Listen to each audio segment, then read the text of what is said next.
जय गुरुदेव। जीवन आनंद है। हम परस्पर एक दूसरे के प्रति विश्वास रखते हैं तो जीवन का एक अलग सुख प्राप्त होता है, प्रसन्नता होती है, निश्चिंतता होती है। और वस्तुतः प्रेम रूपी जो पदार्थ है वो सहज प्राप्त होता है, उसके लिए प्रयास करने की आवश्यकता नहीं है। प्रत्येक जीव को, प्रत्येक व्यक्ति को अपनी पात्रता विकसित करनी चाहिए। जब पात्रता आ जाएगी तो पदार्थ अपने आप आ जाएगा। यह एक सिद्धांत है।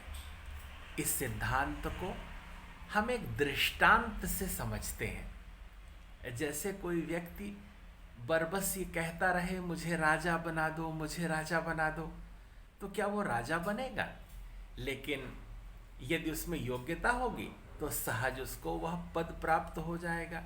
जैसे सिंह, शेर किसी जंगल में जाता है तो वो ये नहीं कहता कि मुझे राजा बना दो, मुझे राजा बना दो। वो जहाँ जाता है वो वहाँ का राजा हो जाता है।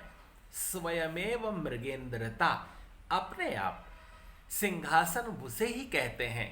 सिंह जिस आसन पर बैठ जाता है वही सिंहासन हो जाता है। उसे कहीं बाहर से सिंहासन बुलाने की आवश्यकता नहीं है। प्रत्येक जीव में वो पूर्णता विद्यमान है, सभी में परमात्मा है। जैसे पात्रता कैसे विकसित होगी?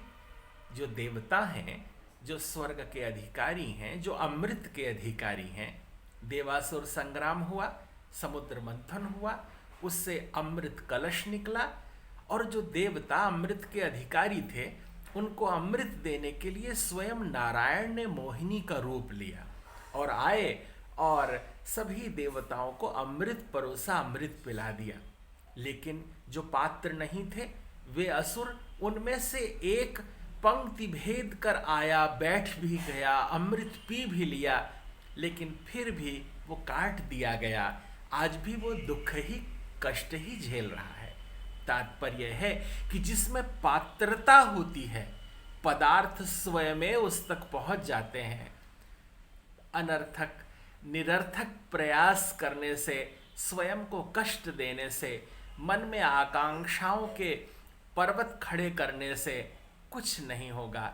जो जहाँ है वो पूर्ण है, वो प्रसन्न है, आह्लादित है, और उसे समझना चाहिए कि वो जितना भगवान ने उसे दिया है उसके लिए वो वही अर्ह है, उतनी ही योग्यता उसके पास है जितने पदार्थ उसे मिले हैं।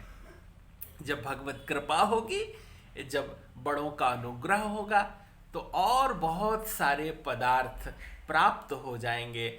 हमें धीरे धीरे अपनी पात्रता बढ़ाने का उद्यम करना चाहिए। हमें विद्या अध्ययन करना चाहिए। हमें संत सेवा, गुरु सेवा, माता पिता की आज्ञा का पालन करना चाहिए। और जो ऐसा करते हैं उनके जीवन में सहज ही आनंद, आह्लाद, प्रसन्नता आने लगती है, सहजता बनी रहती है। पर मुखापेक्षी होने से प्रसन्नता नहीं आती। प्रसन्नता तो स्वभाव में रहने से आती है, आह्लादित रहने में रहती है। इसलिए गुरु कृपा प्राप्त हो, माता पिता का अनुग्रह प्राप्त हो, अग्रजों का, बड़े भाइयों का स्नेह प्राप्त हो, छोटों के प्रति ममत्व और वात्सल्य रहे, यही परिपूर्णता है। एक जीवन में जो 50 वर्ष का हो गया उसके लिए 10-20 वर्ष ही और बचे हैं। इस बचे हुए कालखंड का विनियोग आह्लाद के लिए, आनंद के लिए, भगवत प्राप्ति के लिए करना है और अपने जीवन को सार्थक बनाने का उद्यम करना है। प्रतिस्पर्धा, होड़ और दौड़ से परे होकर के जो प्रसन्न रहते हैं वे ही भगवत प्राप्ति के अधिकारी होते हैं।